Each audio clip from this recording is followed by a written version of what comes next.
Halo guys, balik lagi bersama Bang Theo di sini. Kali ini Bang Theo akan melanjutkan cerita Against the Sky Supreme. Buat kalian yang penasaran, langsung saja ya simak video kali ini.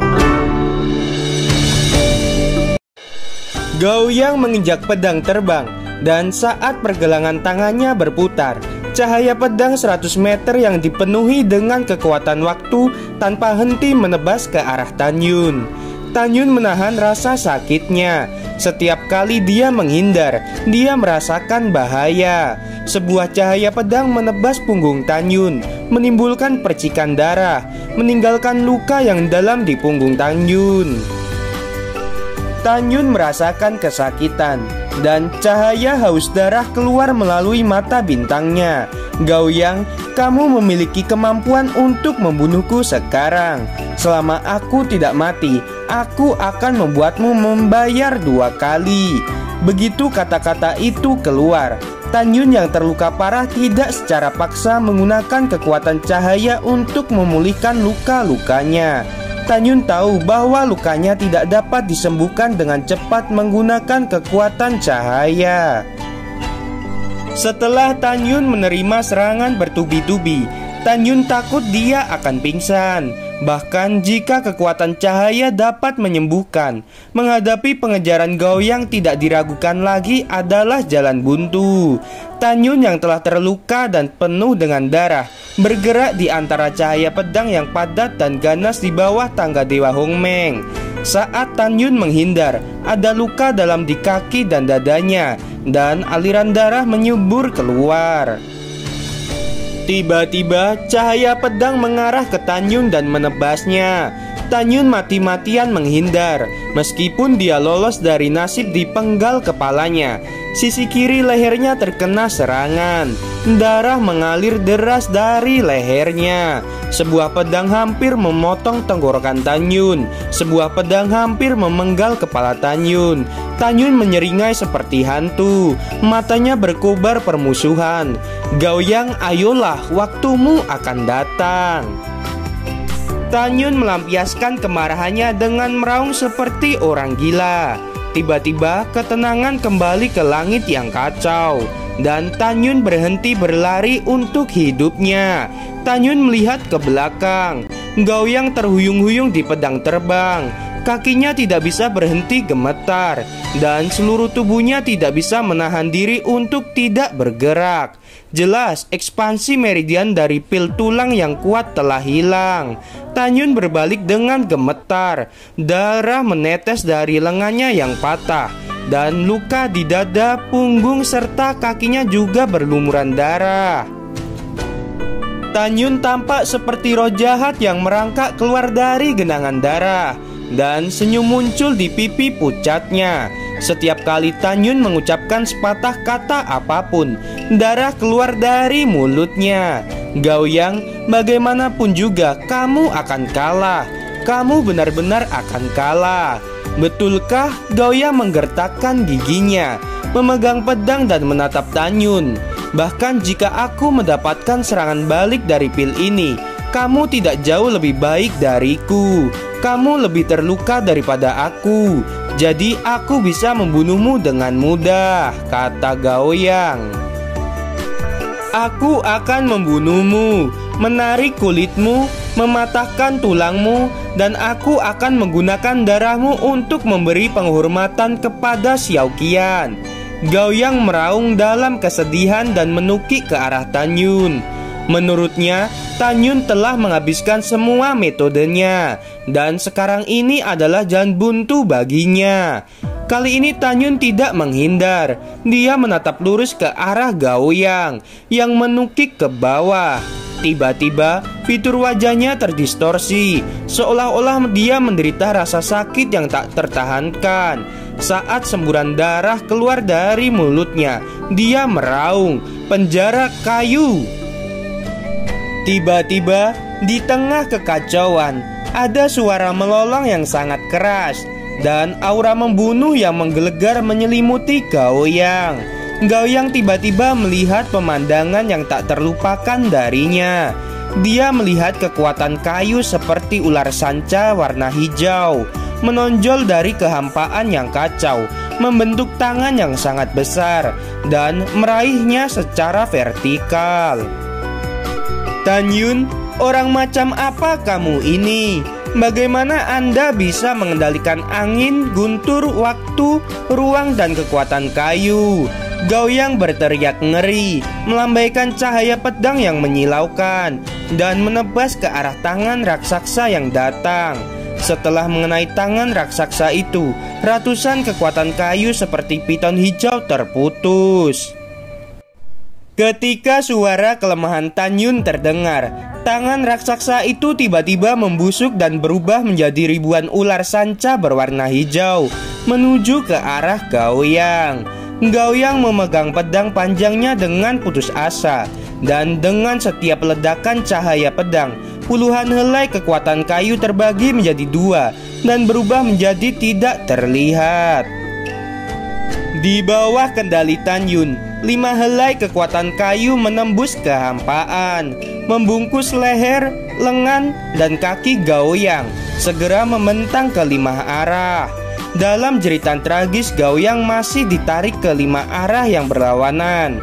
Dalam formasi pedang ilahi Hongmeng, kelembutan dan kekuatan kayu meningkat 11 kali lipat, membuat Gao Yang yang terluka parah tidak dapat melepaskan diri dan melompat. Tulang, leher, lengan, dan kaki Gao Yang berderit di bawah kekuatan kayu, seolah-olah akan patah kapan saja. Potong untukku. Gao Yang mengendalikan pedang terbang dan sambil memotong 5 helai kekuatan kayu. Tan Yun mengendalikan untaian kekuatan kayu yang tersisa yang belum dipotong dan membungkus pedang terbang dengan erat. Seperti semua orang tahu, alam jiwa janin memiliki kemampuan untuk menembak objek dari udara saat melawan musuh. Kecuali lawannya terlalu lemah dari kekuatannya, dia akan membunuh dengan pedangnya.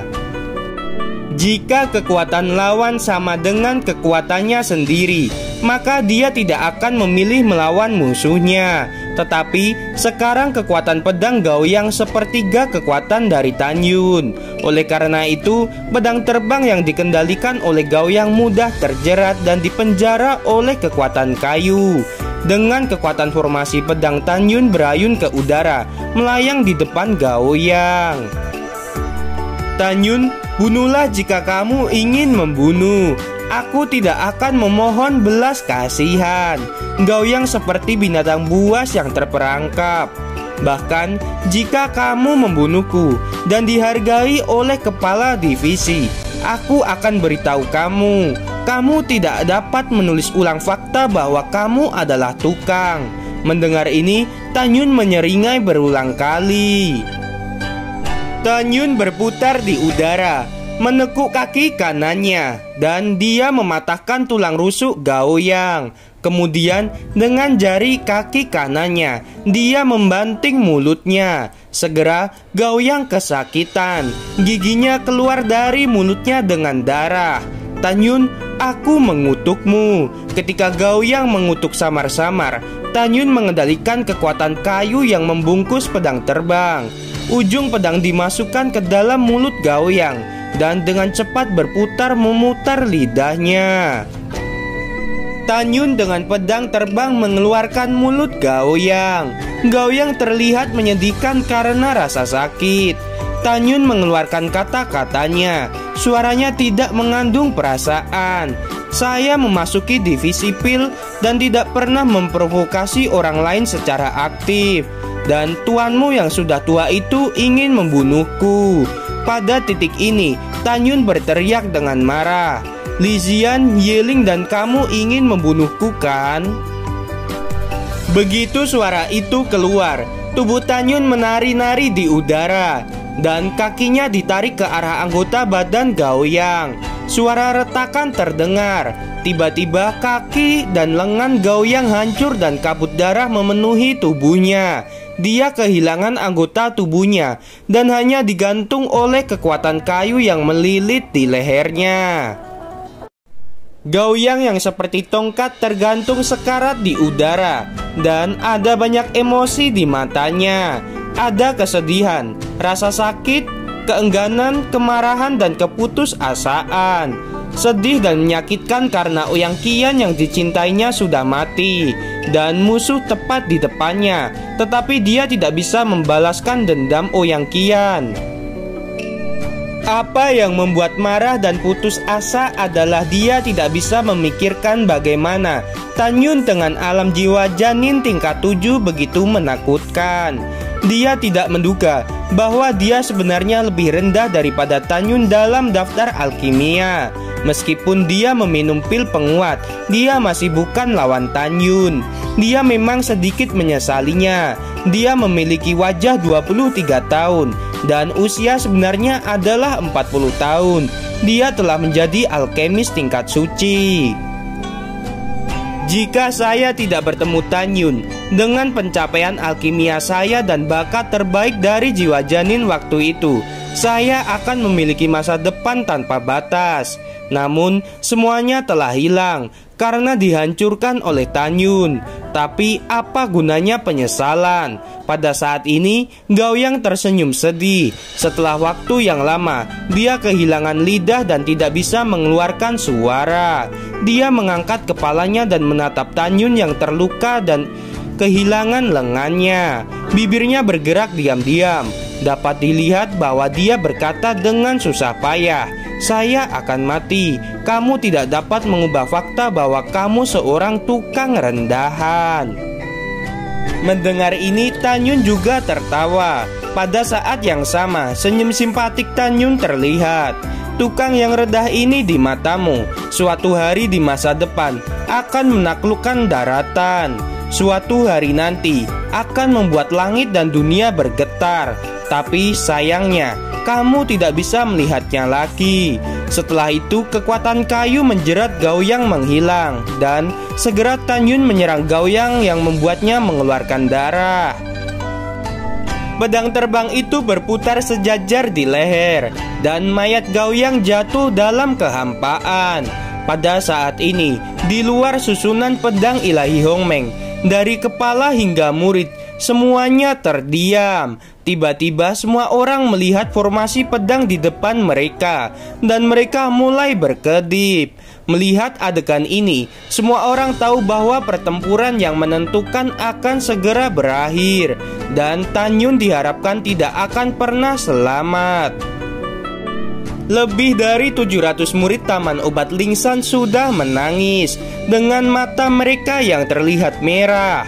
Mereka memikirkan apa yang dikatakan Tan Yun sebelumnya, bahwa pertempuran hari ini juga berjuang untuk murid tukang yang tidak memiliki hak asasi manusia di kebun obat Lingshan. Mereka menangis diam-diam. Mereka berpikir ketika Tan Yun datang ke kebun obat, dia menyingkirkan si pengganggu Chen Jianzhou dan menyelamatkan mereka dari intimidasi. Tan Yun juga mengalahkan Li Zikuan demi murid tukang. Dalam hati mereka, Tan Yun datang ke kebun obat Lingshan memiliki harga diri yang bermartabat. Tetapi setelah Tan Yun meninggal, dia masih seorang tukang rendahan yang tidak memiliki hak asasi manusia dan dipermalukan oleh orang lain. Kakak Tan, Daniel dan murid-murid lainnya tidak bisa lagi menahan kesedihan di hati mereka dan terisak dengan suara rendah. Namun ketika suara lemah dan tersenyum datang dari formasi pedang ilahi Hongmeng, para murid taman obat tiba-tiba terpana. "Aku belum mati. Kalian semua menangis karena apa?" Tubuh Shen Shubing bergetar, menatap tajam ke arah formasi pedang ilahi Hongmeng. Matanya yang indah dipenuhi dengan kejutan yang tak terbendung. Bajingan kecil ini belum mati. Tubuh tua Seng Qingfeng bergetar hebat, dan air mata keruh keluar dari matanya. Di mata publik, formasi pedang Hongmeng akan hancur, dan bayangan darah yang tak tertahankan muncul di hadapan semua orang. Pada saat ini, Tan Yun terlihat sangat tragis. Kepalanya acak-acakan, dia berlumuran darah, dan luka di lehernya mengejutkan. Dengan darah mengalir, bahunya berdarah dan darah menetes. Dada, punggung, dan kakinya ditutupi dengan luka yang mengejutkan. Murid-murid memandang Tanyun. Kebanyakan dari mereka langsung ketakutan. Dan setelah itu teriakan keras terdengar. Astaga, apakah kamu melihatnya? Kakak Tan tidak mati. Ini luar biasa. Tanyun benar-benar membunuh senior Ouyang Qian dan senior Gao Yang. Ya, senior Ouyang Qian bukan hanya terkuat ke-45 di daftar pertarungan divisi kami, tetapi juga ke-388 di daftar Wolong. Terutama kakak senior Gao Yang berada di peringkat 350 di daftar Wolong. Kakak senior Tan membunuh 2 orang dengan 1 melawan 2. Bukankah itu berarti kakak senior Tan menduduki peringkat setidaknya 330 di daftar Wolong, bahkan lebih tinggi. Kakak Tan sejak leluhur mendirikan Huang Fu Zhenjiang selama 50.000 tahun. Dia telah menjadi murid tukang pertama dan satu-satunya tukang yang berhasil masuk ke daftar Wolong. Ya, kakak Tan menciptakan keajaiban bagi para murid Taman Obat Lingshan. Ini juga keajaiban bagi divisi kita. Hebat, kakak Tan perkasa. Kakak Tan sangat perkasa. Lebih dari 2.900 murid di bawah Lubu terdiam. Murid-murid lain tidak bisa menahan kegembiraan mereka dan berteriak, "Kakak Tan perkasa." Murid-murid Taman Pengobatan Lingshan semuanya meneteskan air mata dan menari dengan tangan mereka. Mereka tahu bahwa mulai sekarang tidak ada yang akan meremehkan kebun obat Lingshan. Lebih jelas lagi, Tanyunlah yang menggunakan darahnya untuk menulis ulang sejarah dan menjungkir balikan hukum. Air mata Seng Qingfeng mengaburkan pandangannya. Tawa menebus awan dan menyebar ke seluruh area sejauh ratusan mil. Kakak kedua, apakah kamu melihatnya? Kakak kedua, lihatlah, Tanyun telah masuk menjadi 350 teratas dalam daftar Wolong. Tanyun dianggap sebagai sampah oleh 8 kepala divisi lainnya pada awalnya. Dan Tanyun yang kamu sumpahi untuk melindunginya memiliki masa depan yang cerah. Kakak kedua, kamu telah melakukan pekerjaan dengan baik. Kamulah yang merekomendasikan penyihir hebat untuk nona muda. Air mata Seng Qingfeng tidak bisa berhenti jatuh, dan dia masih tersenyum. Tanyun, dia hanya alam jiwa janin lapisan ke-7. Lapisan ke-7 ada di daftar Wolong dan masih di atas 350. Sungguh brilian. Rekor yang kelima dari Huang Fu Zhenjiang dalam 10.000 tahun murid batin pertama. Pada saat ini, Shen Shubing menatap bayangan darah dan gemetar. Dan itu adalah perasaan yang campur aduk. Dia sedih dan Mai kehilangan 2 murid alkemis peringkat suci lagi. Tetapi pada saat ini, dia lebih bersemangat. Dia tidak bisa memprediksi bahwa pertempuran hari ini akan berakhir seperti ini. Dia tidak percaya bahwa kemampuan Tanyun untuk melompati tantangan begitu kuat. Iya, gimana teman-teman, ceritanya semakin seru kan? Buat kalian nih ya yang penasaran sama kelanjutannya, ya subscribe aja ya channel Bang Theo ini. Terima kasih.